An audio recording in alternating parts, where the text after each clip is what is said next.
Hello students, Soni physics classes में आपका स्वागत स्वागत है। तो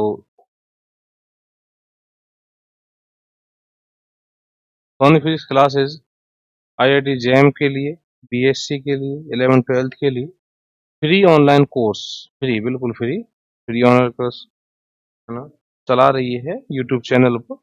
YouTube channel Soni physics academy के नाम से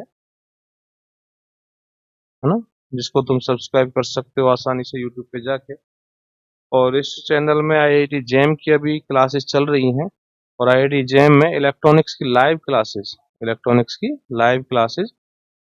4 बजे से 6 बजे तक रहती है ना। और ये सब कुछ फ्री है, बिल्कुल फ्री, ठीक है ना। और बाकी जो यूनिट्स हैं जैसे मैकेनिक्स है, ऑसिलेशन एंड वेव्स, ऑप्टिक्स है ना, और एक थर्मोडायनेमिक्स, इसकी रिकॉर्डेड क्लासेस, रिकॉर्डेड वीडियो है ना, डेली आते रहेंगे। तो उनको देखते रहें, उनसे सीखते रहें, है ना। तो आज पहली बार स्टार्ट कर रहे हैं इसको, मैकेनिक्स। तो मैकेनिक्स की वीडियोज, ऑप्टिक्स की वीडियोज, ऑसिलेशन वेव्स की वीडियोज और थर्मोडायनेमिक्स की रिकॉर्डेड वीडियोज आईआईटी जेएम 2021 के लिए। और मैं तो ये कहूँ कि इन सब के बेसिक्स जानने के लिए, है ना, जानने के लिए सोनी फिजिक्स एकेडमी के यूट्यूब चैनल को सब्सक्राइब कर लें, जिससे कि सारी यूनिट्स कुछ तो तुमको लाइव मिलेंगी और कुछ मिलेंगी रिकॉर्डेड। तो लाइव मिलेंगी और कुछ मिलेंगी रिकॉर्डेड, तो हो जाएंगी सारी कंप्लीट, सारी हो जाएंगी। कुछ तो लाइव में आ जाएंगी और कुछ रिकॉर्डेड में आ जाएंगी। तो उन सबको यूट्यूब चैनल से तुम देख सकते हो, आसानी से वहाँ फिजिक्स को सीख सकते हो।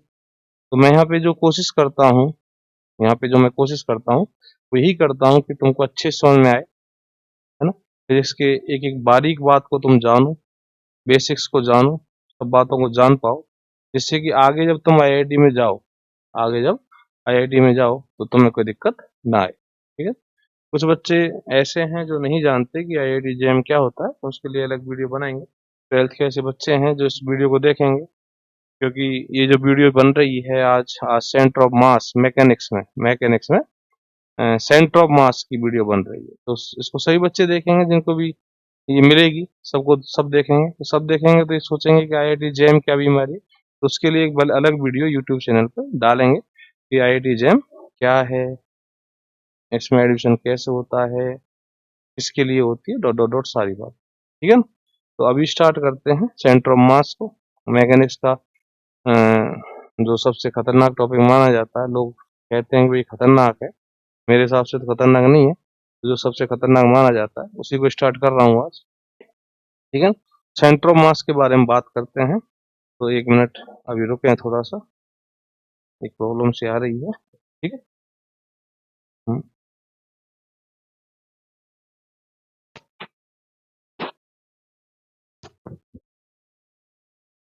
हाँ, ठीक है ना।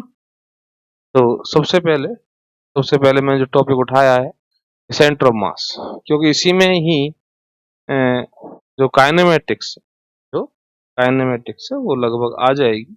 तो काइनेमेटिक्स को भी हम कंटिन्यूस जारी रखेंगे, क्योंकि एक जो मैकेनिक्स की वीडियो चलेंगी ये लगभग 1.5 महीने चलेंगी।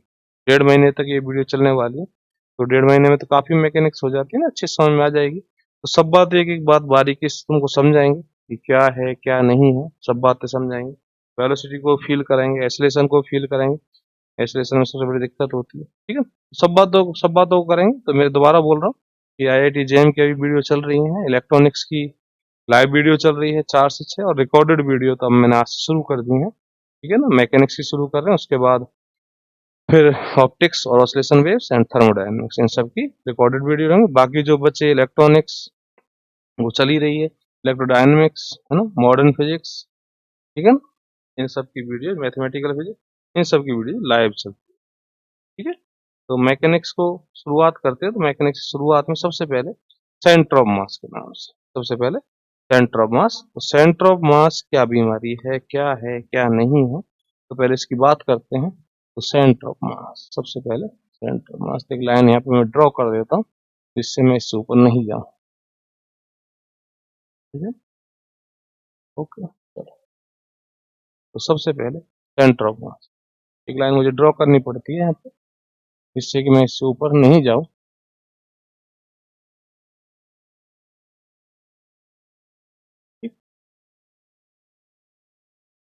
ठीक, ये सही रहेगा।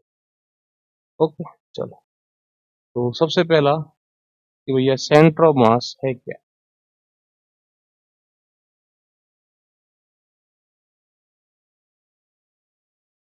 है ना। तो किसी सिस्टम का ये पॉइंट ऑफ ए सिस्टम जिसपे उस पूरे सिस्टम का मास एज्यूम किया जा सकता है ना। A point of a system, a point of a system, ठीक है, at which whole mass of system can be consider, जिसपे उसका पूरा मास कंसीडर किया जा सकता है, ठीक है ना, उसको बोलते हैं सेंटर ऑफ मास। तो ये छोटी सी परिभाषा, छोटी छोटी सी डेफिनेशन मैंने दी, ठीक है। इसको तो बच्चे याद कर लेते हैं कि कोई ऑब्जेक्ट है या कोई सिस्टम है, तो सिस्टम बोलना ज्यादा अच्छा है बजाय ऑब्जेक्ट के, ठीक है ना। तो कोई ये सिस्टम है, तो सिस्टम में और ऑब्जेक्ट में डिफरेंस क्या होगा वो बता देंगे तुमको। तो सिस्टम सिस्टम तो ग्रुप ऑफ मेनी ऑब्जेक्ट्स भी हो सकता है, या एक ऑब्जेक्ट भी सिस्टम हो सकता है। तो जिसकी हम रीडिंग करते हैं, जिसकी हम रीडिंग करते हैं उसको क्या बोलते हैं, सिस्टम। तो सिस्टम तो ग्रुप ऑफ मेनी ऑब्जेक्ट्स भी हो सकते हैं, मतलब हम पूरे बहुत सारे ऑब्जेक्ट्स की भी रीडिंग कर सकते हैं, किसी की भी रीडिंग कर सकते हैं, एक ही ऑब्जेक्ट की भी रीडिंग कर सकते हैं। तो सिस्टम तो एक ऑब्जेक्ट भी हो सकता है और ग्रुप ऑफ मेनी ऑब्जेक्ट्स भी हो सकता है, कुछ भी हो सकता है। सिस्टम की बात करें तो सिस्टम का एक पॉइंट है कहीं पे यहाँ पे, है ना, और वो कुछ प्रॉपर्टी लेके बैठा है ना। ऐसे नहीं कि कोई भी पॉइंट उठा के बोल दिया, तो कुछ प्रॉपर्टी लेके बैठा है ये पॉइंट, है ना। और इस पॉइंट को बोलेंगे इसका सेंटर ऑफ मास, और इस पर इसका सारा मास एज्यूम किया जा सकता है, इसका सारा मास कंसीडर किया जा सकता है। तो ये छोटी सी डेफिनेशन जो बुक्स में लिखी रहती है वो मैंने तुमको बताई। अब बात करते हैं मेरे हिसाब से, है ना। तो मेरे हिसाब से क्या बात करते हैं, तो सेंटर ऑफ मास क्या है। तो सेंटर ऑफ मास एक एज्यूम्शन है। क्या है, एज्यूम्शन। एज्यूम्शन, इसकी जरूरत क्या है, क्यों एज्यूम किया इसको, है ना। उसकी ये बात है कि जब हम लार्ज ऑब्जेक्ट्स की बात करते हैं, लार्ज ऑब्जेक्ट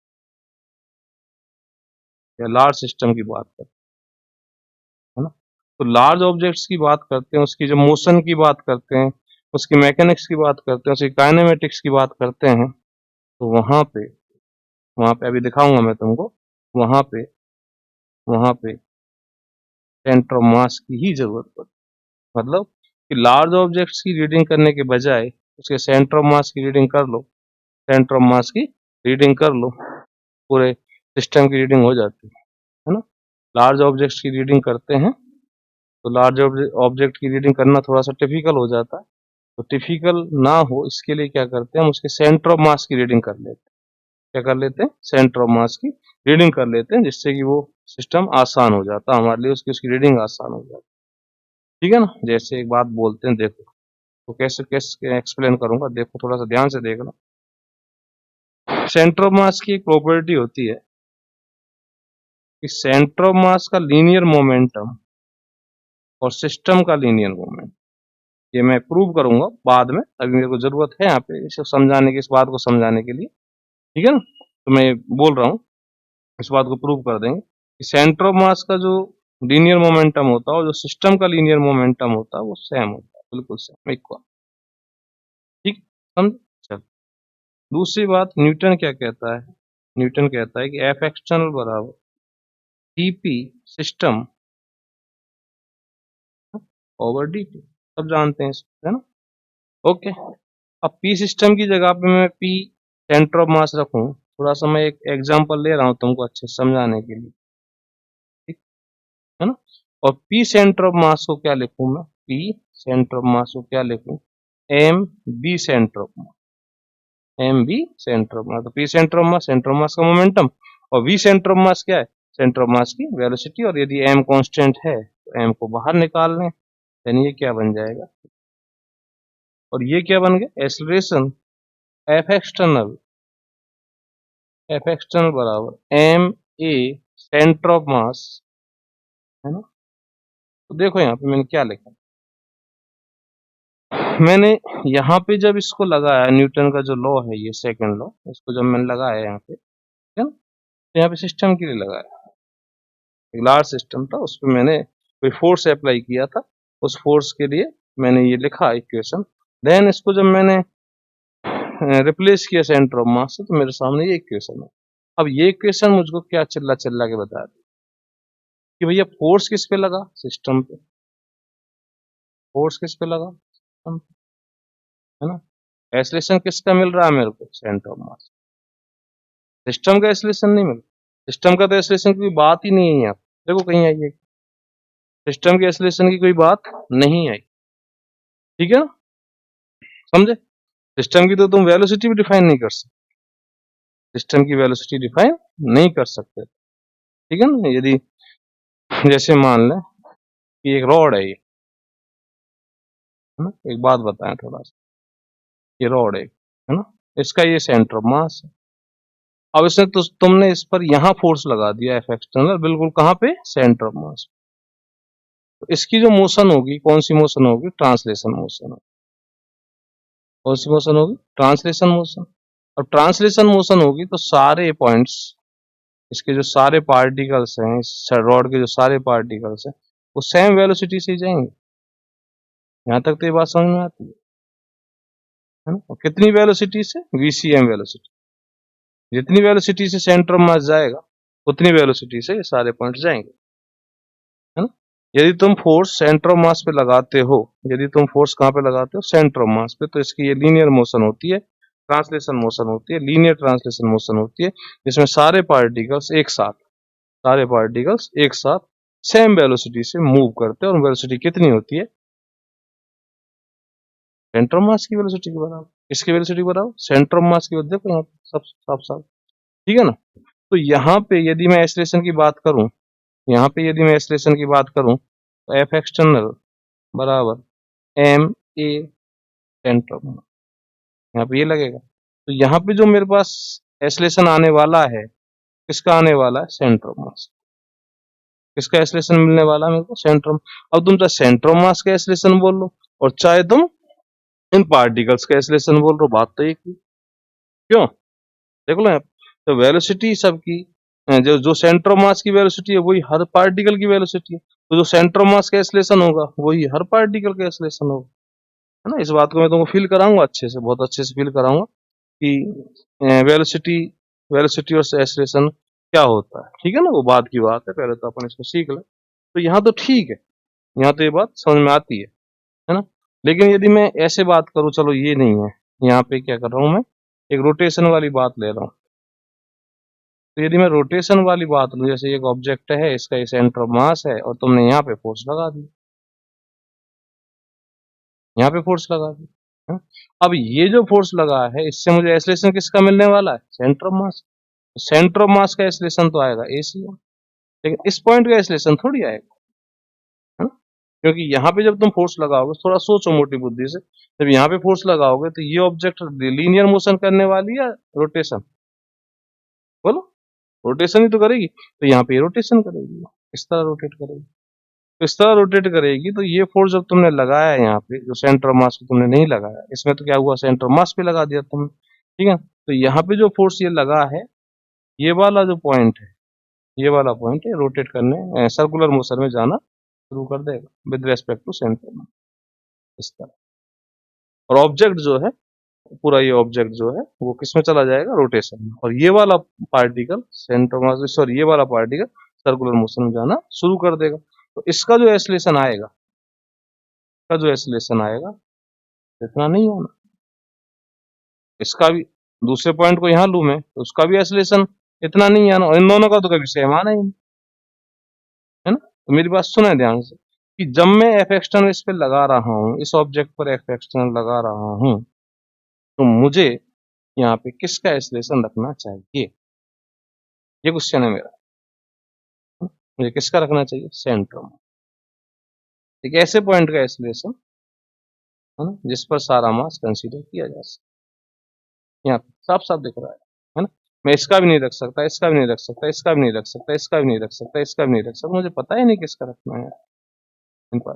कोई ऑब्जेक्ट का मुझे पता ही नहीं एक्सेलरेशन कितना है। सेंटर ऑफ मास का एक्सेलरेशन मुझको पता है, सेंटर ऑफ मास का एक्सेलरेशन मुझको पता है। ठीक है ना, समझे मेरी बात। तो मैंने तुमको क्या समझाने की कोशिश की, मैंने ये समझाने की कि लार्ज ऑब्जेक्ट जब होते हैं उनकी जब तुम्हें रीडिंग करनी होती है तो उसकी रीडिंग करने के बजाय सेंटर ऑफ मास की रीडिंग, उसकी रीडिंग करने के बजाय किसकी रीडिंग करो, सेंटर ऑफ मास की रीडिंग करो, है ना। उसके लिए मैंने तुमको एक छोटा सा एग्जांपल लिया कि पी सेंटर ऑफ मास हमेशा पी सिस्टम के बराबर होता है। मैं तुमको डिफाइन प्रूव करके बताऊंगा, देन एफ एक्सटर्नल बराबर दिस, ये आ जाएगा। और ये चिल्ला चिल्ला कह रहा है कि यहाँ पे जो सेंटर ऑफ मास एक्सेलरेशन आएगा वो किसका आएगा, सेंटर ऑफ मास का आएगा। किसका आएगा, सेंटर ऑफ मास। ठीक है, तो इसको एज्यूम करने का जो एक कारण था, मेन कारण वो ये था। ठीक है, यहाँ तो कोई दिक्कत नहीं है, लीनियर मोशन हो रही है, कोई दिक्कत नहीं। ठीक है, तो लीनियर मोशन हो रही है तो हमने फोर्स लगाया, लीनियर मोशन हुई, सेंटर मास पर फोर्स लगाया। याद रखना कि सेंटर मास पर यदि तुम फोर्स लगा रहे हो तो लीनियर मोशन ही होनी है, लीनियर मोशन होनी है, सबको वेलोसिटी जो मिलनी है सब पार्टिकल्स को सेम मिलनी है। ऐसा थोड़ी लीनियर मोशन में क्या होता है, ऐसा थोड़ी है। ये देखो ये क्या कहते हैं इसको, क्या नाम है इसका यार, मार्कर। तो मार्कर में देखें यदि ये इधर मूव करेगा, है, यदि ये इधर मूव करेगा इसकी वेलोसिटी, इसकी वेलोसिटी, इसकी वेलोसिटी, इसकी वेलोसिटी सबकी सेम ही तो होगी यदि लीनियर मूव कर रहा है। बोलो होगी नहीं होगी, ये जितना तेज ये चलेगा उतना ही तेज ये चलेगा, जितना तेज ये चलेगा उतना ही तेज ये चलेगा, सारे पॉइंट एक साथ चलेंगे तो सबकी वेलोसिटी सेम होगी। यदि इसकी वेलोसिटी 3 से इंक्रीज होती है तो इसकी वेलोसिटी 3 से इंक्रीज होगी और इसकी वेलोसिटी 3 से इंक्रीज, देन एक्सेलरेशन कैसा आएगा, सबका सेम आएगा। समझे ना, इसकी वेलोसिटी 3 से इंक्रीज होती है, 3 से इसकी इंक्रीज होती है, 3 से इसकी इंक्रीज होती है, तो सबका एक्सेलरेशन कैसा रहेगा, सेम रहेगा ना। तो ठीक है, लीनियर मोशन में कोई किसी का एक्सेलरेशन रख लो, सेंटर ऑफ मास का रख लो, चाहे यहाँ पे किसी एक पार्टिकल का रख लो, कोई फर्क नहीं पड़ता। लेकिन यदि तुम रोटेशन में काम कर रहे हो तो फिर तुम नहीं बोल सकते, तो तुम्हें यहाँ पे सेंटर ऑफ मास का ही बोलना पड़ेगा, है ना, क्योंकि तुम्हें इनके पता ही नहीं, ऑब्जेक्ट का एक्सेलरेशन नहीं पता। ओके, समझे मेरी बात, ठीक है ना। तो लार्ज ऑब्जेक्ट्स की अपन को जब रीडिंग करनी होती है, लार्ज ऑब्जेक्ट्स की जब रीडिंग करनी होती है तो हम किसकी रीडिंग करते हैं, सेंटर ऑफ मास। और जब सेंटर ऑफ मास के बारे में हमको सबको कुछ पता चल जाता है, सेंटर ऑफ मास के बारे में, है ना, हम रीडिंग ही सेंटर ऑफ मास की कर रहे हैं तो हमें सेंटर ऑफ मास के बारे में तो पता चलेगा। अब सेंटर ऑफ मास के बारे में जब सब कुछ पता चल गया कि भैया सेंटर ऑफ मास की पोजीशन ये है, सेंटर ऑफ मास की वेलोसिटी ये है, सेंटर ऑफ मास का एक्सेलरेशन ये है, सेंटर ऑफ मास का मोमेंटम ये है, तो सब कुछ हमें जब सेंटर ऑफ मास का पता चल गया तो सेंटर ऑफ मास के रेस्पेक्ट में, सेंटर ऑफ मास के रेस्पेक्ट में हम हर पार्टिकल की पोजीशन बता सकते हैं। सेंटर ऑफ मास के रेस्पेक्ट में हम हर पार्टिकल की पोजीशन बता सकते, ठीक है ना। तो सेंटर ऑफ मास को एज्यूम करने का एक मेन कारण ये था। दूसरा जो कारण था वो ये है कि कुछ प्रॉब्लम्स फिजिक्स में ऐसी होती है। अच्छा एक बार बताएं, फिजिक्स में जब भी हम किसी प्रॉब्लम्स को सॉल्व करते हैं तो सबसे पहले फ्रेम ऑफ रेफरेंस चाहिए। बोलो, कुछ भी, चाहे हमें डिस्टेंस ही बतानी है तो भी फ्रेम ऑफ रेफरेंस चाहिए, वेलोसिटी बतानी है तो भी फ्रेम ऑफ रेफरेंस चाहिए। बिना फ्रेम ऑफ रेफरेंस के निर्देश तंत्र बोलते हैं ना, तो निर्देश तंत्र के बिना अपन कुछ भी नहीं कर सकते फिजिक्स में। बोलो, जैसे मुझे किसी की दूरी बतानी कि मैं यहाँ हूँ, मैं यहाँ हूँ और मुझसे किसी ने पूछा कि भैया सिंधी कैंप कितनी दूर है, क्या बताऊंगा मैं यही तो बोलूंगा यहाँ से सिंधी कैंप, यहाँ से सिंधी कैंप 30 किलोमीटर, जो भी है मुझे नहीं पता, है? तो यहाँ से सिंधी कैंप स्टैंड जो है वो 30 किलोमीटर, ऐसे ही तो बोलूंगा मैं, कैसे बोल दूंगा नहीं 30 किलोमीटर भी है, 30 किलोमीटर कहाँ से, तो कहीं से तो बताओगे ना, किसी के रेस्पेक्ट में तो बताओगे। तो जिसके रेस्पेक्ट में बताते हैं वही क्या होता है, फ्रेम ऑफ रेफरेंस। जिसके रेस्पेक्ट में प्रॉब्लम सॉल्व करते हैं वही क्या होता है, फ्रेम ऑफ रेफरेंस। और जनरली अपन जो काम में लेते हैं वो लेबोरेटरी फ्रेम काम में लेते हैं। तो मैं बता रहा हूँ तो मैं लेबोरेटरी फ्रेम हूँ, है ना, मैं जो बता रहा हूँ मेरे रेस्पेक्ट में बता रहा हूँ, तो मेरे रेस्पेक्ट में बता रहा हूँ मैं लेबोरेटरी फ्रेम। तो जनरली जो फ्रेम काम में ले जाते हैं वो पढ़ रहे हैं तुमने, कार्तीय निर्देश तंत्र, है ना, वो फ्रेम ऑफ रेफरेंस पढ़े तो है, ठीक है। कार्टेशियन कोऑर्डिनेट सिस्टम, वो कोऑर्डिनेट सिस्टम हो जाते हैं हालांकि, तो उसके बाद बात कर लेंगे, ठीक है ना। तो फ्रेम ऑफ रेफरेंस जिसके रेस्पेक्ट में तो फिजिक्स की प्रॉब्लम सॉल्व करते हो, तो बिना उसके तुम फिजिक्स की प्रॉब्लम सॉल्व नहीं कर सकते। तो कई प्रॉब्लम्स ऐसी होती हैं जो लेबोरेटरी फ्रेम में थोड़ी सी डिफिकल्ट होती है, उनको सॉल्व करना डिफिकल्ट होता है ना, उनको सॉल्व करना डिफिकल्ट होता है। तो उनको सॉल्व करने के लिए सेंटर ऑफ मास फ्रेम को काम में ले लो, सेंटर ऑफ मास फ्रेम को काम में लो, आसानी से चुटकी में सॉल्व हो जाए। तो सेंटर ऑफ मास के रेस्पेक्ट में सॉल्व करना बड़ा आसान होता है। सेंटर ऑफ मास फ्रेम के रेस्पेक्ट में सेंटर ऑफ मास पे बैठ के, मेरी भाषा में सेंटर ऑफ मास से बैठ जाओ, कल्पना में सेंटर ऑफ मास बैठ जाओ और उसके रेस्पेक्ट में काम कर लो, ठीक है ना। तो बताऊंगा धीरे धीरे सब बातें बताऊंगा। तो दूसरा जो कारण था वो यही था कि लेबोरेटरी फ्रेम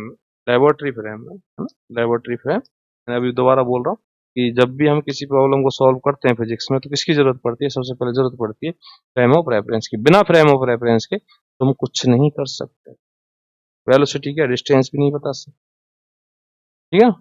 तो फ्रेम ऑफ रेफरेंस की जरूरत पड़ती है, तो जनरली अपन लेबोरेटरी फ्रेम काम में लेते हैं, लेकिन लेबोरेटरी फ्रेम में कुछ प्रॉब्लम्स टाइट हो जाती हैं, डिफिकल्ट हो जाती हैं, तो उनको सॉल्व करने के लिए क्या काम में लिया जाता है, सेंटर ऑफ मास फ्रेम। तो सेंटर ऑफ मास फ्रेम में ठीक है ये सॉल्व की जाती है, तो वो आसान हो जाती है, प्रॉब्लम आसान हो जाती है, ठीक है। तो दो मेन कारण है जिसके लिए सेंटर ऑफ मास को एज्यूम किया गया, जिसके लिए सेंटर ऑफ मास को एज्यूम किया जाता है, ठीक है, समझे। चलो अब बात करते हैं आगे, तो सेंटर ऑफ मास की प्रॉपर्टीज। तो मैंने बहुत छोटा सा तुमको इंट्रोडक्शन दिया सेंटर ऑफ मास का, ज्यादा बड़ा नहीं दिया। प्रॉपर्टीज ऑफ सेंटर ऑफ मास ये अच्छे से तुमको सीख दो, नंबर 1 है ना, ठीक है? तो जैम के हिसाब से चलेंगे, थोड़ा सा नॉलेज के हिसाब से भी चलेंगे और आगे भी, ठीक है। तो नंबर 1 प्रॉपर्टी क्या है, नंबर 1 प्रॉपर्टी है कि जितने symmetric object, symmetric symmetric object symmetric system. अब सिमेट्रिक किसके रेस्पेक्ट में, मास डिस्ट्रीब्यूशन के रेस्पेक्ट, मास डिस्ट्रीब्यूशन, ठीक है ना। तो मास डिस्ट्रीब्यूशन के रेस्पेक्ट में ये सिमेट्रिक है कोई सिस्टम, तो उसका सेंटर ऑफ मास कहाँ मिलेगा, सिमेट्रिक पॉइंट को, कहाँ मिलेगा, सिमेट्रिक पॉइंट, ठीक है ना। तो यदि कोई सिस्टम मास डिस्ट्रीब्यूशन के रेस्पेक्ट में सिमेट्रिक है तो उसका जो सेंटर ऑफ मास है वो कहाँ मिलेगा, सिमेट्रिक पॉइंट पर। जैसे ये एक रॉड है, एग्जांपल ले रहा हूं मैं, और ये रॉड पूरी कंप्लीट लोहे की बनी है, किसकी, लोहे, ठीक है, पूरा लोहा, कहीं भी कोई मिक्सचर नहीं है, ठीक है। तो इस पॉइंट के इधर देखूं मैं, बिल्कुल मिड में एक पॉइंट लिया मैंने, मिड में एक पॉइंट लिया, इस पॉइंट के मैं इधर देखूं और इस पॉइंट के मैं इधर देखूं, तो मुझको जो मास है दोनों साइड सेम मिलने वाला है, अलग अलग मिलने वाला है, बताओ। किधर भी चला जाऊं, इधर या इधर, इधर इधर, किधर भी चला जाऊं, है ना। तो इधर देखूं सेम मिलने वाला, ऊपर देखूं नीचे देखूं सेम मिलने वाला, तो इसका मतलब ये हुआ कि सिमेट्रिक पॉइंट हुआ, किसके लिए, मास डिस्ट्रीब्यूशन के। शेप आकृति से कोई मतलब नहीं है मुझको, आकृति पे मत जाना कभी भी, ठीक है ना। सेंटर ऑफ मास के लिए मास पे जाना, मास डिस्ट्रीब्यूशन पे जाना, तो मास डिस्ट्रीब्यूशन इधर, मास डिस्ट्रीब्यूशन इधर, सेम मिलेगा मुझको, बोलो, ठीक है। जितना इधर मास है उतना इधर मास है, जितना इधर मास है उतना इधर मास है, यानी यही होगा इसका सेंटर, है ना। यदि ऐसा होता, कैसा होता कि यही रॉड होती, लेकिन ये आधी तो लोहे की होती, हाफ पार्ट तो लोहे का होता और दूसरा पार्ट इसका प्लास्टिक, ठीक है ना। तो फिर सेंटर ऑफ मास कहाँ मिलता, तो फिर मुझको सेंटर ऑफ मास यहाँ कहीं मिलता, ज्यादा वाले की तरफ, ज्यादा वाले की। क्यों, क्योंकि यहाँ पे मास डिस्ट्रीब्यूशन सेम नहीं है, मास डिस्ट्रीब्यूशन सेम नहीं है, ठीक है। इस पॉइंट से इधर देखूं और इस पॉइंट से इधर देखूं, देखो थोड़ा सा इधर, इस पॉइंट से इधर देखो तो इधर का मास और ये मास हो सकता है सेम हो जाए, ठीक है ना। भाई यहाँ तो थोड़ा सा लोहा आ रहा है, ये प्लास्टिक है, ये यहाँ पे लोहा है ना, तो इन दोनों का मास मिलकर इसके मास के बराबर हो जाए, ऐसा भी तो हो सकता है ना, ठीक है ना। तो मैं अंदाजे से बोल रहा हूँ कि यहाँ पे होगा इसका सेंटर ऑफ मास, तो अपन अंदाजे से बोल देते हैं कि जिधर मास ज्यादा है उधर सेंटर ऑफ मास शिफ्ट हो, ठीक है ना। तो मास डिस्ट्रीब्यूशन के लिए यदि कोई सिमेट्रिक ऑब्जेक्ट है, सिमेट्रिक पॉइंट पर ही होगा, अदरवाइज जिधर मास ज्यादा है उधर होगा, ठीक है। अब जैसे मान लो कोई स्फीयर है, अब स्फीयर यदि आधा लोहे का है आधा प्लास्टिक है, ऐसे, तो जैसे ये लोहा है ना, ये प्लास्टिक है या लकड़ी है, कुछ भी है ना? तो सेंटर ऑफ मास कहाँ मिलेगा अपन को, यहाँ कहाँ मिलेगा, यहाँ मिलेगा, ठीक है ना। तो सिमेट्रिक ऑब्जेक्ट्स जो होते हैं उनका centre of mass symmetric point पर होता है, लेकिन सिमेट्रिसिटी किसके रेस्पेक्ट में देख रहे हो, मास डिस्ट्रीब्यूशन, शेप से तुम्हें कोई मतलब नहीं, शेप से तुम्हें कोई मतलब नहीं है, ठीक है। और यदि सिमेट्रिक ऑब्जेक्ट नहीं है ना, ठीक है ना, नहीं है, ऐसा मिल रहा है कि आधा लोहा आधा प्लास्टिक, देन तुम क्या करोगे, बोलो लोहे की तरफ, ठीक है। अंदाजे से बोल रहे हैं, बल्कि एग्जैक्ट तो अपन निकालना सीखेंगे, ठीक है। तो प्रॉपर्टी नंबर 1 हुई। प्रॉपर्टी नंबर 2 क्या है, प्रॉपर्टी नंबर 2 अभी मैंने बताई थी एक बार कि यदि कोई ऑब्जेक्ट के सेंटर ऑफ मास पर, के सेंटर ऑफ मास पर तुमने कोई फोर्स लगा दिया है ना, एक्सटर्नल फोर्स लगा दिया, देन इसकी जो मोशन होगी वो लीनियर होगी। कैसी मोशन होगी, लीनियर और ट्रांसलेशन, ठीक है। और इसके अलावा यदि कहीं तुमने फोर्स लगाया सेंटर ऑफ मास के अलावा, देख सकते हो घर पे बैठ के आराम से करके देख सकते हो, है ना, यहाँ पे तो ये मोशन लीनियर नहीं होगी, है ना। सेंटर ऑफ मास के अलावा कहीं भी फोर्स तुमने लगाया तो लीनियर नहीं होगी, है ना, रोटेशनल होगी या रोलिंग होगी, ठीक है। बोलो, या तो रोटेशनल होगी और या कैसी होगी, रोलिंग, रोलिंग मोशन की एक वीडियो अलग से बनाऊंगा, 2-3 वीडियो बनेंगे उसकी रोलिंग मोशन की, है, तो उसको मैं इसी में समझाऊंगा, तो रोलिंग होगी या रोटेशनल होगी, ठीक है। दो प्रॉपर्टीज, ठीक। तीसरी प्रॉपर्टीज क्या है कि सेंटर ऑफ मास के रेस्पेक्ट में, है ना, सेंटर ऑफ मास के रेस्पेक्ट में ऑब्जेक्ट के जितने पार्टिकल है, तो particle motion of particle of object, object बोल रहा हूं मैं, ध्यान दें थोड़ा सा, with respect to centre of mass, with respect to centre of mass may be stationary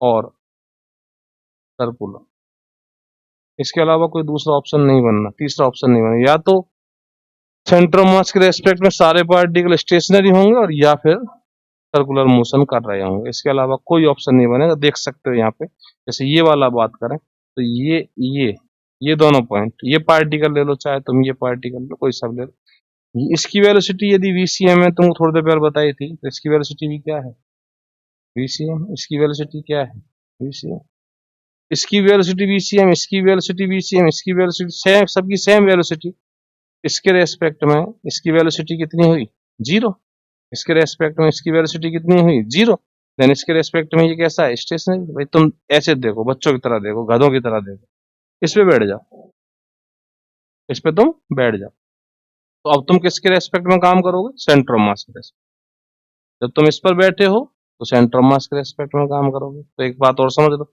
और यदि तुम यहाँ बैठ के काम कर रहे हो, इसकी रीडिंग यहाँ से कर रहे हो, तो तुम ग्राउंड के रेस्पेक्ट में काम कर रहे हो, लेबोरेटरी फ्रेम में काम कर रहे हो, ठीक है ना। दोबारा बोल रहा हूँ, ध्यान सीखो, कई बातें एक साथ सिखा रहा हूँ। यहाँ पे बैठे हो, इसका मतलब तुम ग्राउंड पे बैठे हो, इसका मतलब तुम ग्राउंड फ्रेम में काम कर रहे हो, इसका मतलब तुम लेबोरेटरी फ्रेम में काम कर रहे हो। लेबोरेटरी फ्रेम में तुमको सबकी वेलोसिटी दिखाई देंगी। अब तुम यहाँ पे आके बैठ गए, बोले सर जी मैं तो यहाँ बैठ गया, या चींटा बिठा दिया यहाँ पे, तो चींटा यहाँ पे बिठाया, तो चींटा यदि मैं यहाँ पे बिठाता हूँ तो ये चींटा इसकी वेलोसिटी कितनी बताएगा, इसको कैसा देखेगा पहले बताओ, ये चींटा इसको क्या देखेगा, स्टेशनरी देखेगा ना, तो इसके रेस्पेक्ट में स्टेशनरी हो गया, इसके रेस्पेक्ट में ये स्टेशनरी हो गया, तो या तो स्टेशनरी होगी, तो स्टेशनरी तो इस तरह हो जाती है। अब मान लो यहाँ देखो तो इसकी वेलोसिटी है, कुछ है, बिल्कुल है। इसकी वेलोसिटी कुछ है, बिल्कुल है। ठीक है ना? और दोनों की वेलोसिटी सेम नहीं है, दोनों की वेलोसिटी सेम नहीं है। ठीक है ना? अब क्या होगा, अब तुम यहाँ पे बैठ जाओ या चींटे बिठा दो, मतलब सेंटर ऑफ मास फ्रेम बन गया। अब क्या बन गया, सेंटर ऑफ मास फ्रेम।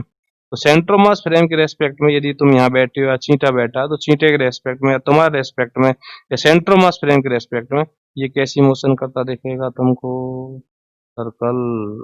कैसा, सर्कल। ठीक है, ओके, समझे मेरी बात? ठीक है ना? इस तरह तीसरी प्रॉपर्टी कि मोशन ऑफ पार्टिकल्स या मोशन ऑफ ऑब्जेक्ट्स, है ना, motion of particle in object और motion of objects in system, है ना, कुछ भी बोला। ठीक है ना? तो कोई फर्क नहीं पड़ा, है ना। With respect to centre of mass may be stationary और सर्कुलर, वो कैसी भी हो सकती है। और इसके अलावा तीसरा कोई ऑप्शन नहीं बनना है, नहीं बनना है। ठीक, चलो नेक्स्ट प्रॉपर्टी। ये सब काम की प्रॉपर्टी है अपनी सारी, है ना, फालतू कोई प्रॉपर्टी नहीं बताएंगे। Next property centre of mass. Centre of मास में अभी अपन ने देखा था थोड़ी देर पहले कि पीसीएम और पी सिस्टम इक्वल होता है वेक्टर फॉर्म में। ठीक है ना, वेक्टर फॉर्म में, ध्यान दें, वेक्टर फॉर्म में। ठीक है, तो एफ एक्सटर्नल अपन ने अभी देखा था, क्या देखा था कि P centre of mass over D, बोलो, या एफ एक्सटर्नल बराबर एम डीबीसीएम ओवर dt, यदि एम कांस्टेंट है तो। ठीक है, ये बात। अब यहाँ पे देखें, हालांकि मैं ये बात यहाँ से भी कह सकता था, पर मुझे यहाँ से अच्छे समझ में आएगा कि यदि एफ एक्सटर्नल इज जीरो, मतलब कोई सिस्टम पे कोई फोर्स नहीं, सेंटर ऑफ मास नहीं बोल रहा हूँ मैं, सिस्टम पे कोई फोर्स नहीं, क्योंकि मैंने थोड़ी देर पहले बताया ये सिस्टम पे फोर्स है। तो सिस्टम पे यदि कोई फोर्स नहीं है, सिस्टम पे यदि कोई फोर्स नहीं है, ऑब्जेक्ट है सिस्टम, ठीक है, तो सिस्टम पे यदि कोई फोर्स नहीं है, सिस्टम समझ रहे हैं ना, जिसकी हम रीडिंग करते हैं उसको सिस्टम कहते हैं। और सिस्टम में अकेला ऑब्जेक्ट भी हो सकता है, मे बी बहुत सारे ऑब्जेक्ट, कुछ भी हो सकता है, पता नहीं। ठीक है ना, तो सिस्टम पर है ये फोर्स, तो सिस्टम पर यदि कोई फोर्स नहीं है, तो फोर्स नहीं है तो वीसीएम कैसा आएगा, है ना। अब चूंकि ये वीडियो बच्चे भी देखेंगे तो थोड़ा सा मुझे बताना पड़ेगा। तो डीवीसीएम ओवर डी टी बराबर 0, तो वीसीएम बराबर कांस्टेंट। तो ये बात यहाँ पे एक बड़ी, बहुत बढ़िया वाली प्रॉपर्टी, खतरनाक वाली प्रॉपर्टी सेंटर ऑफ मास की। सिस्टम पर यदि कोई एफ एक्सटर्नल नहीं है, सिस्टम पर यदि कोई एफ एक्सटर्नल नहीं है, तो एफ एक्सटर्नल नहीं है तो फिर क्या होगा, उसकी जो सेंटर ऑफ मास की वेलोसिटी है जैसी है, कांस्टेंट का मतलब जैसी है वैसी रहेगी। कांस्टेंट का मतलब पता है, जैसी है वैसी रहेगी, मतलब स्टेशनरी है सिस्टम तो स्टेशनरी ही रहेगा उसका सेंटर ऑफ मास। और यदि मूविंग है सिस्टम किसी वेलोसिटी से, है ना, सेंटर ऑफ मास मूविंग है किसी वेलोसिटी से सिस्टम का, तो फिर उसी वेलोसिटी से वो मूव करता रहेगा, कोई फर्क नहीं पड़ेगा यदि कोई एक्सटर्नल फोर्स नहीं है तो। जैसे एक एग्जांपल में जनरली बच्चों को समझाता हूँ कि ये एक बम है, बम, ठीक है ना, ये इसका सेंटर ऑफ मास। अब ये अचानक 50,000 टुकड़ों में टूट गया। कितने टुकड़ों में, 50,000 टुकड़ों में। ठीक है, तो ये बॉम्ब जो है एक सिस्टम है, कितने टुकड़ों का, कितने ऑब्जेक्ट्स का, 50,000 ऑब्जेक्ट्स, 50,000 ऑब्जेक्ट का एक सिस्टम है ये बॉम्ब, जिसका सेंटर ऑफ मास यहाँ है और सिस्टम का सेंटर ऑफ मास यहाँ है। और सिस्टम की सेंटर ऑफ मास की वेलोसिटी कितनी है, 0। इसकी वेलोसिटी कितनी दिख रही है अपन को, 0, बोलो हाँ या ना। तो इसकी वेलोसिटी कितनी, 0 अभी दिख रही है। अब ये फट गया, अब फट गया ना, तो टुकड़े इसके जो 50,000 हुए वो तो पहुंच गए, पता नहीं कहाँ कहाँ पहुंचे। लेकिन लेकिन सोचो, जब ये फटा तो क्या इस पर कोई फोर्स लगा एक्सटर्नल, नहीं लगा, नहीं लगा ना, अपने आप फटा, है ना। सिस्टम कौन था भाई, ये बॉम्ब। सिस्टम कौन था, ये बॉम्ब। सिस्टम कौन था, 50,000 टुकड़े, बोलो, ठीक है। तो सिस्टम कौन था, बॉम्ब। तो क्या बॉम्ब पर कोई एक्सटर्नल फोर्स लगा, ये जानते हैं ना एक्सटर्नल फोर्स क्या होता है, जो सिस्टम पे बाहर से लगता है, जो सिस्टम पे बाहर से लगता है। अभी मैं बात करता हूँ सिस्टम और ये फोर्स, थोड़ा सा क्लियर करना पड़ेगा तुम्हारे, ठीक है। तो सिस्टम ये था, इस पर कोई फोर्स लगा नहीं, लगा ना, ये तो दिख रहा है ना। तो बाहर से कोई फोर्स नहीं लगा, बाहर से कोई नहीं लगा, external force zero, external force zero, then इसका जो वेलोसिटी जितनी थी उतनी रहेगी, किसकी, सेंटर ऑफ मास की। तो सेंटर ऑफ मास की वेलोसिटी कितनी थी पहले, जीरो, तो अभी भी ये जीरो ही रहेगी। और सेंटर ऑफ मास यहीं रहेगा, बम के टुकड़े पहुंच जाएंगे जहां पहुंचे, टुकड़े जहां पहुंचने वहां पहुंच जाएंगे, लेकिन सेंटर ऑफ मास अभी भी वहीं रहेगा, ठीक है। अगली बात करूं, जैसे अब ये बम है, ये भाग रहा है, ये भाग रहा है, इससे अच्छा समझ में आता है बच्चों को, है ना। इसके सेंटर ऑफ मास की वेलोसिटी है मान लो 5 मीटर पर सेकंड। अब इसके भागते भागते भागते भागते 50,000 टुकड़े हो जाते हैं, कितने, 50,000 टुकड़े, है ना, और अपने आप फट जाता है, अपने आप फट जाता है और 50,000 टुकड़े हो जाते हैं, कोई एक्सटर्नल फोर्स है ही नहीं। एक्सटर्नल फोर्स कितना है, जीरो। अब 50,000 टुकड़े सिस्टम था, बम सिस्टम था, ठीक है। वी कितना था, 5, एक्सटर्नल फोर्स कितना है, जीरो, तो अभी भी कितना ही रहेगा, 5, अभी भी कितना रहने वाला है, 5। मतलब बम के टुकड़े हो गए, उड़ रहे हैं, अब हम ये भाग रहा है 5, ये भाग रहा है 5, ठीक है ना। तो ये भागता ही रहेगा 5 से, कब तक, जब तक टुकड़ों टुकड़े हवा में हैं, ऊपर हैं, हवा का मतलब ऊपर है, ग्राउंड पे नहीं आए। और जैसे ग्राउंड पे आएंगे, जैसे ग्राउंड पे आएंगे, तो ग्राउंड पे आके तो फोर्स लग जाएगा, लगेगा नहीं लगेगा, किस पे, टुकड़ों पे। तो टुकड़ों पे फोर्स लगेगा, जैसे ग्राउंड पे आएंगे टुकड़ों फोर्स लगेगा, टुकड़ों फोर्स लगेगा, तो फिर तो सिस्टम पे फोर्स आ गया ना। और सिस्टम फोर्स आ गया, देन इसकी वेलोसिटी चेंज हो जाएगी, और वेलोसिटी चेंज होके भी सेंटर मास रुक जाएगा। बोलो, है ना। थोड़े से यहाँ पे ध्यान दे जो मैंने बोला, क्योंकि यहाँ पे फिजिक्स है अच्छी सी, यहाँ पे अच्छी सी फिजिक्स है, मैं इस सबको मिटा रहा हूँ, ठीक है। मैं क्या बोल रहा हूँ दोबारा सुने ध्यान से, तो मुझे सिखाना है तुमको। हाँ भाई, मैं क्या बोल रहा हूँ, देखो, ये बोल रहा हूँ, अच्छी सी फिजिक्स है यहाँ पे, देखो, एक ये बॉम्ब है, ठीक। तो इसकी वेलोसिटी सेंटर ऑफ मास की 5 मीटर पर सेकेंड, ओके।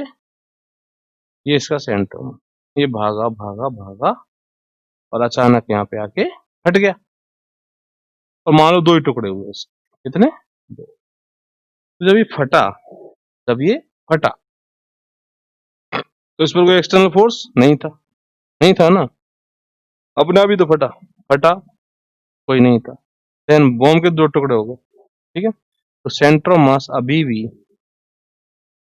उतनी ही वेलोसिटी से जाता रहेगा, ठीक है। अब 2 टुकड़े हुए, एक टुकड़ा तो मान लो, एक टुकड़ा तो यूं गया, और एक टुकड़ा कहीं ऐसे गया, ठीक है। ऐसे मत बोलना, ऐसे मत बोलना कि एंटी डायरेक्शन में जाएंगे, ठीक है ना, बोलो, ठीक है ना, ऐसे नहीं बोल सकते क्योंकि भाग रहा है। स्टेशनरी होता बॉम्ब, 2 टुकड़े होते, स्टेशनरी होता बॉम्ब, 2 टुकड़े होते, तो फिर एंटी डायरेक्शन में जाते। अभी मुझे नहीं पता कैसे जाए, तो मैंने वैसे ही मान लिया, ठीक है। एक M1 और एक M2, ठीक है। और M1 M2 पर अभी कोई फोर्स नहीं है, एयर फेयर कोई फोर्स नहीं लगा रही, ठीक है। तो ये जब तक इन पर कोई फोर्स नहीं है, तो ये भागता ही रहेगा, ठीक है। सिस्टम कौन है, सिस्टम ये दोनों टुकड़े हैं, अब तुम्हारे ये दोनों टुकड़े सिस्टम है, ये दोनों टुकड़े क्या, सिस्टम। सिस्टम कौन था, बम था, अब कौन है, दोनों टुकड़े, ठीक है। सिस्टम कौन होता है, जिसकी हम रीडिंग करते हैं, जिसकी हम रीडिंग करते हैं वो सिस्टम है, ठीक है। तो सिस्टम पर पहले भी कोई फोर्स नहीं था, वेलोसिटी सेंटर ऑफ मास की 5 ही रहनी है, अभी भी कोई फोर्स नहीं है जब तक ये ऊपर लटक रहे हैं, मतलब ऊपर भाग रहे हैं, ठीक है। अब ये मान लो गिरे, तो गिरने से जस्ट पहले तक कोई फोर्स नहीं है, गिरने से जस्ट पहले तक कोई फोर्स नहीं है, कोई फोर्स नहीं है, वीसीएम में कोई चेंज नहीं होगा, अभी भी वेलोसिटी इतनी है, गिरने से जस्ट पहले तक।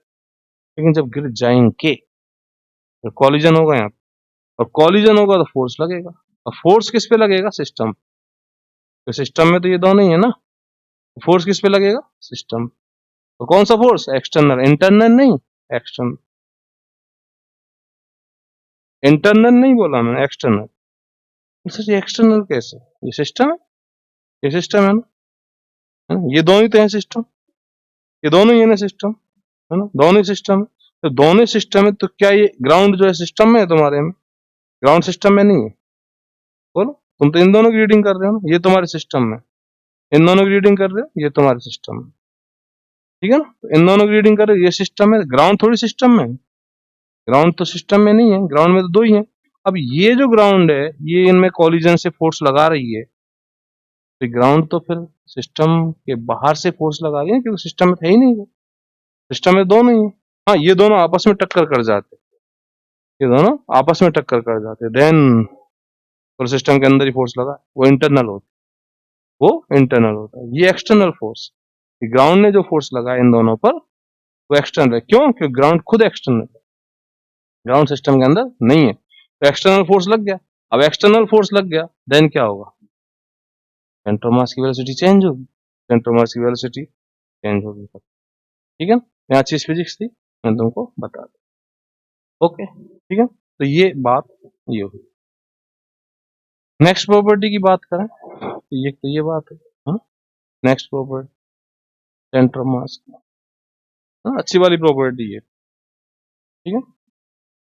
सेंटर मास की बात कर रहे हैं अपन, सेंटर मास फ्रेम की बात अभी नहीं करेंगे, सेंटर मास फ्रेम को बाद में देखेंगे, है ना। पहले सेंटर मास को तो सीखें अच्छे से, सेंटर मास फ्रेम की प्रॉपर्टीज अभी नहीं बताऊंगा मैं, है ना, सेंटर मास की ही बात करें, ठीक है। चलो अगली प्रॉपर्टी देखें। अगली प्रॉपर्टी तो क्या है इसकी? ये है कि सेंटर मास की जो पोजीशन है ना, पोजीशन ऑफ सेंटर मास, ये जो प्रॉपर्टीज थी ये थी मेन प्रॉपर्टीज, है ना।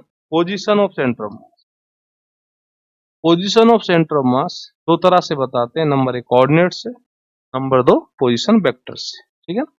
तो पोजीशन वेक्टर से बताते हैं जब, पोजीशन वेक्टर, और नंबर दो कोऑर्डिनेट्स,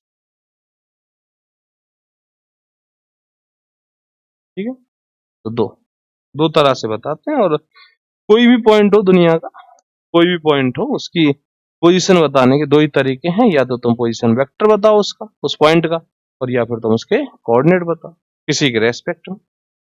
वही वाली बात आती है फिजिक्स में, फिजिक्स में बिना बिना फ्रेम ऑफ रेफरेंस के तुम कुछ भी नहीं कर सकते, ठीक है ना। बिना फ्रेम ऑफ रेफरेंस के कुछ भी नहीं पॉसिबल।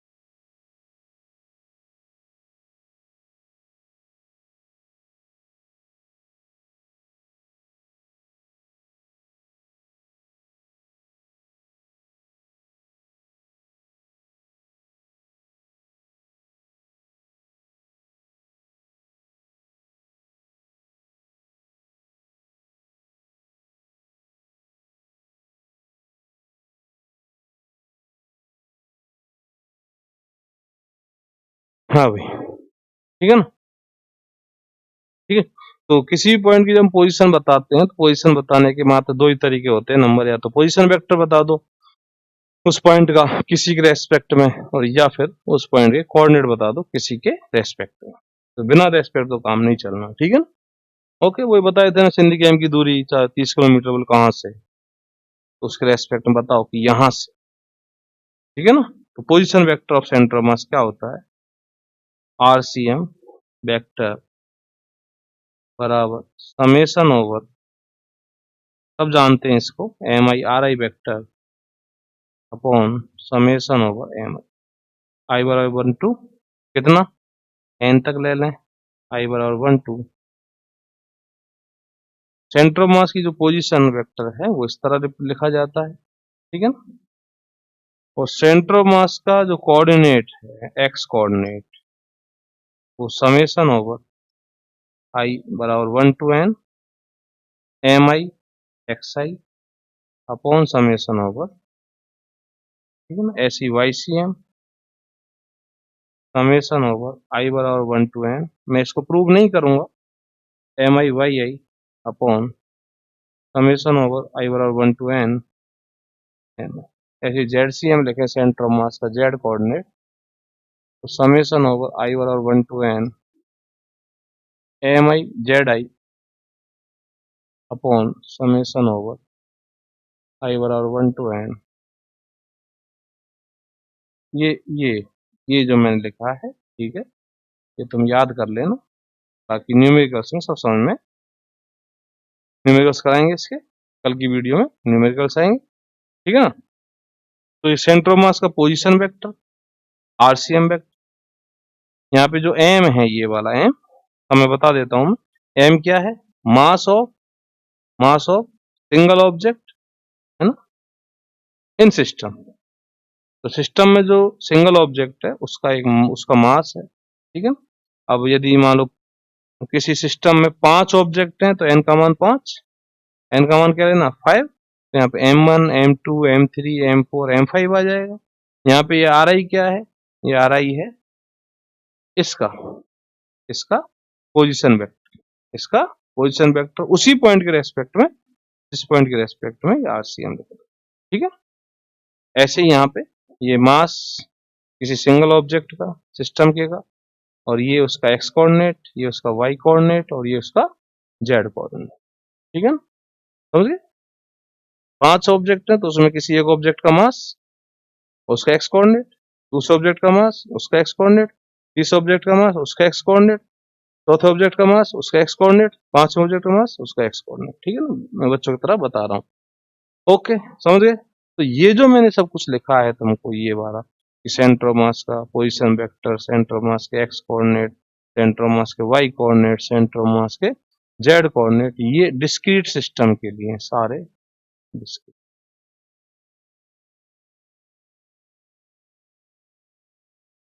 डिस्क्रीट सिस्टम क्या होता है ना, तो डिस्क्रीट सिस्टम का मतलब मैं बताता हूँ, देखो ये मेरे पास 6 मार्कर हैं, ठीक है, 6 मार्कर्स, इन सबको मिला दूं तो एक ये सिस्टम बन गया, एक ये सिस्टम बन गया मेरे पास। तो ये सिस्टम किससे, इससे बना, इससे बना, इससे बना, इससे बना, इससे बना, इससे बना, है ना, ठीक है, समझ गए। तो इनसे मिलने वाला जो सिस्टम है, ये वाला जो सिस्टम है, ये कहलाएगा मेरा डिस्क्रीट सिस्टम। क्या कहलाएगा, डिस्क्रीट, कंटिन्यूस नहीं है। क्यों नहीं कंटिन्यूस, क्योंकि यहाँ पे जब मैं बना रहा हूँ इसको, है ना, तो जब मैं बना रहा हूँ तो जगह छूट रही है, जगह छूट रही है थोड़ी सी, देखो गैप छूट रहा है यहाँ पे।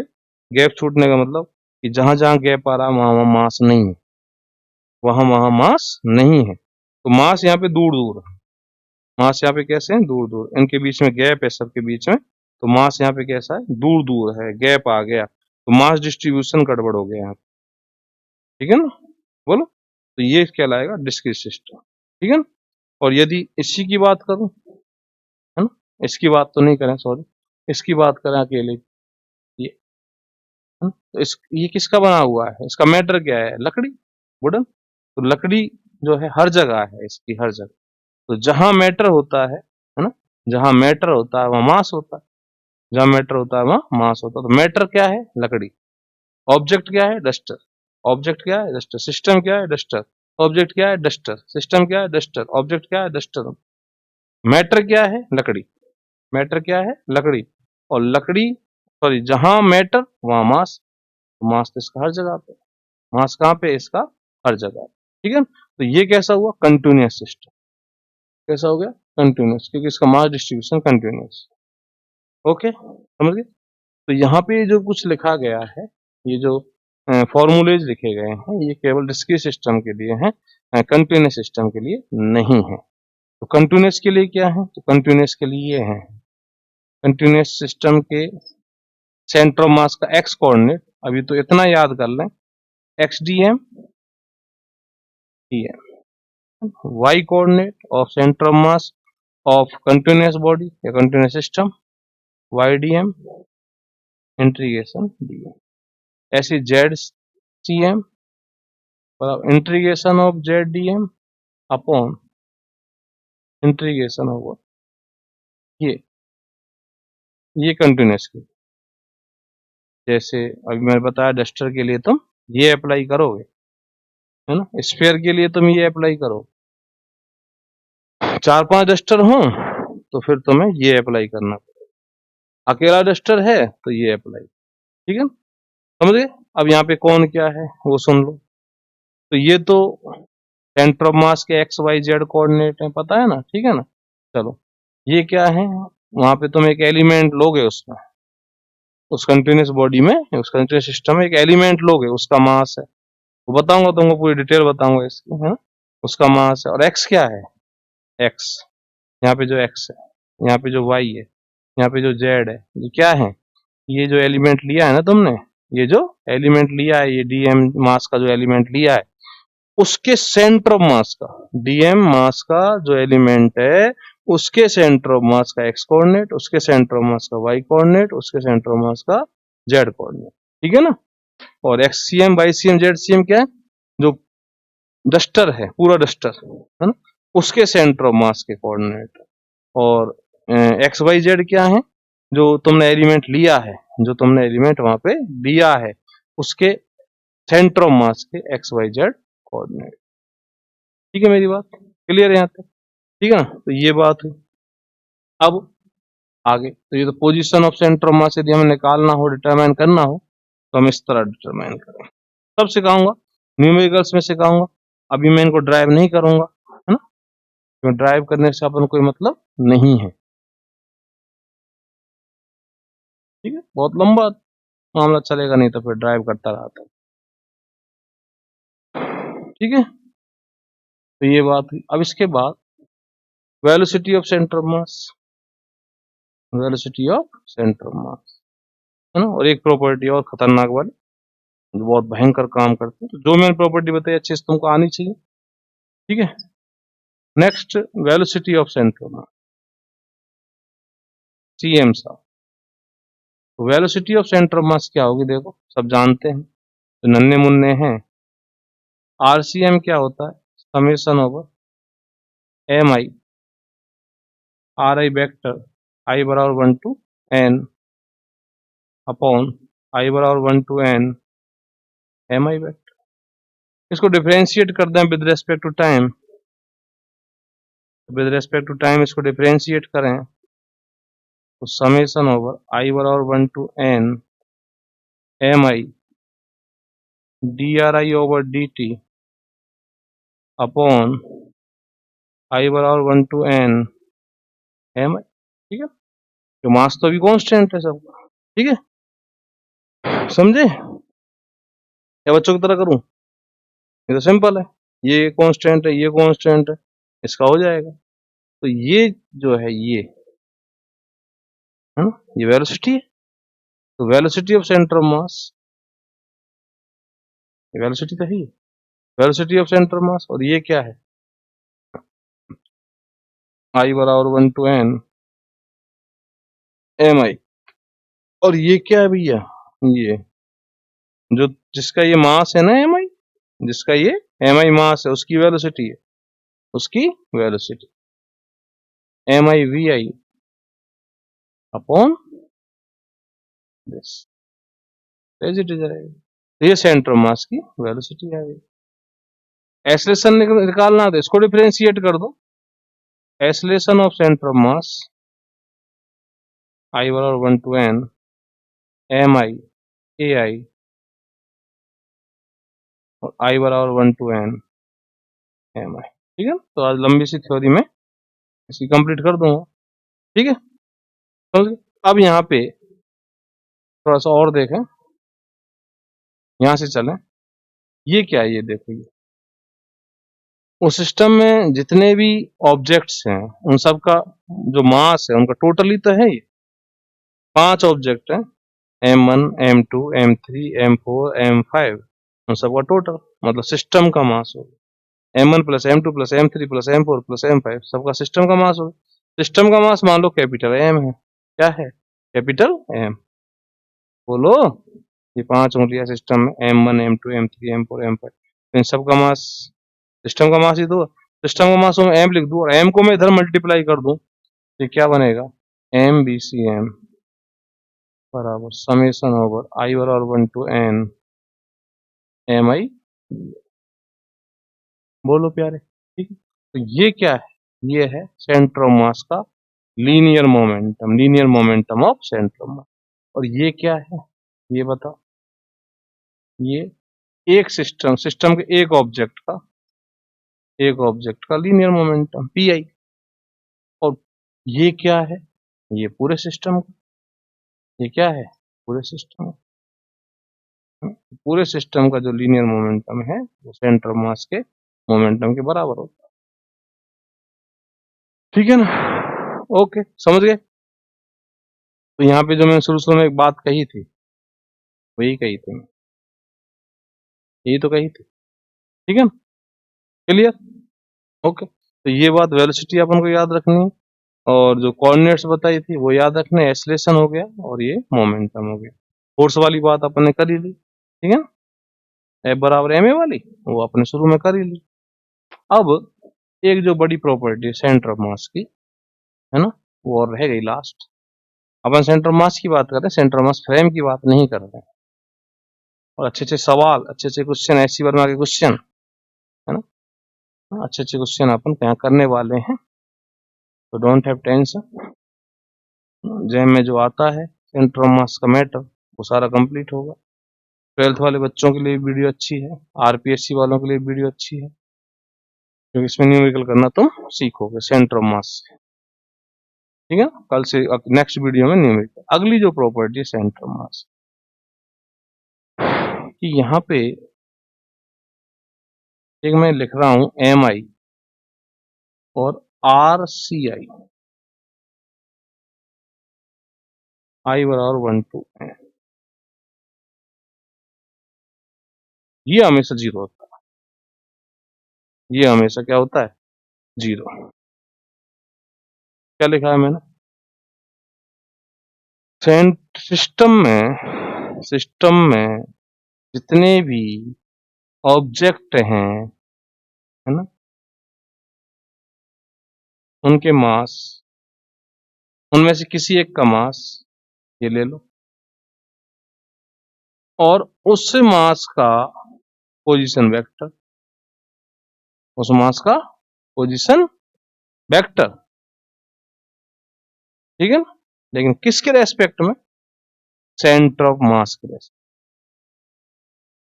सेंटर ऑफ मास के रेस्पेक्ट, RCI लिखा है मैंने, है ना। एक ऑब्जेक्ट, उस ऑब्जेक्ट के उस ऑब्जेक्ट का position vector with respect to centre of mass, इन दोनों को मल्टीप्लाई करो, ऐसे दूसरे ऑब्जेक्ट के लिए करो, ऐसे तीसरे ऑब्जेक्ट के लिए करो, सबका टोटल करो, सबका टोटल कितना आएगा, 0। ये मास डिस्ट्रीब्यूशन से पता चलता है, सबका टोटल कितना आएगा, 0, ठीक है। क्या मतलब है, देखो यहाँ पे, देखो इसका मतलब क्या है। जैसे मैं एक एग्जांपल से इसको समझाता हूँ। मेरे पास दो ऑब्जेक्ट है, M1 बराबर 2 kg और M2 बराबर भी, डिस्टेंस कितनी है, 2 मीटर, ठीक।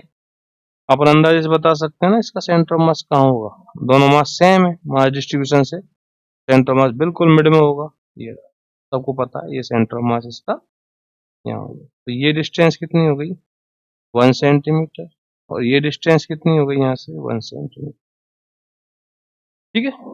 अब मैंने क्या कहा, इसका मास लो, है ना, और उससे गुणा करो इसके पोजीशन वेक्टर का। तो पोजीशन वेक्टर किसके रेस्पेक्ट में, इसके रेस्पेक्ट, किसके रेस्पेक्ट में, सेंटर ऑफ मास के रेस्पेक्ट, किसके रेस्पेक्ट में, सेंटर ऑफ मास के रेस्पेक्ट में। तो सेंटर ऑफ मास के रेस्पेक्ट में पोजीशन वेक्टर पूछ रहा हूं मैं तुमसे। तो यहां जिसके रेस्पेक्ट में हम पोजीशन वेक्टर लिखते हैं किसी का, मुझे इसका पोजीशन वेक्टर चाहिए इसके रेस्पेक्ट में, तो पोजीशन वेक्टर कैसे लिखते हैं वो सुनो।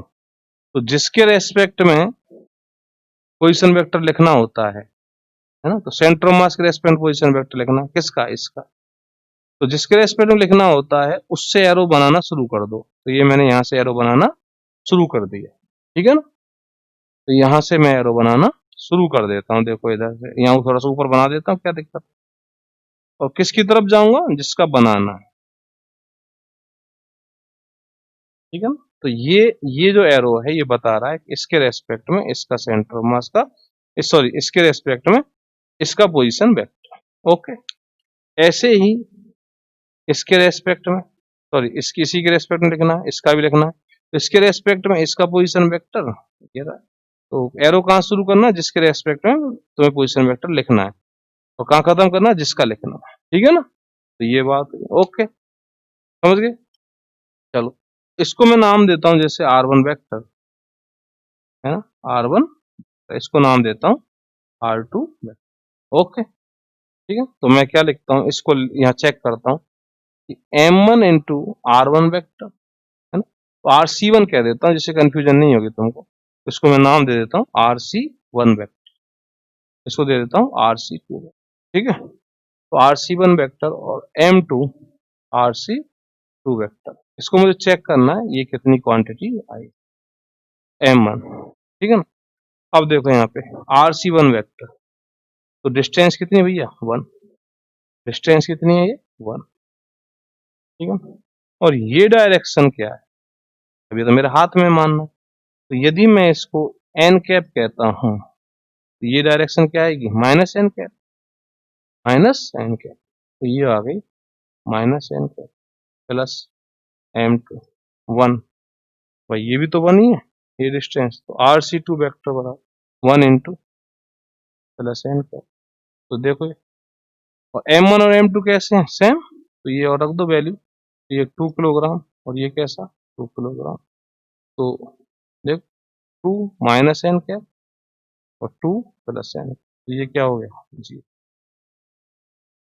ठीक है। तो यहाँ पे तुमने देखा कि बहुत बड़ी प्रॉपर्टी है, और यहाँ पे ध्यान देना है कि सेंटर ऑफ मास के रेस्पेक्ट में इसका पोजीशन है।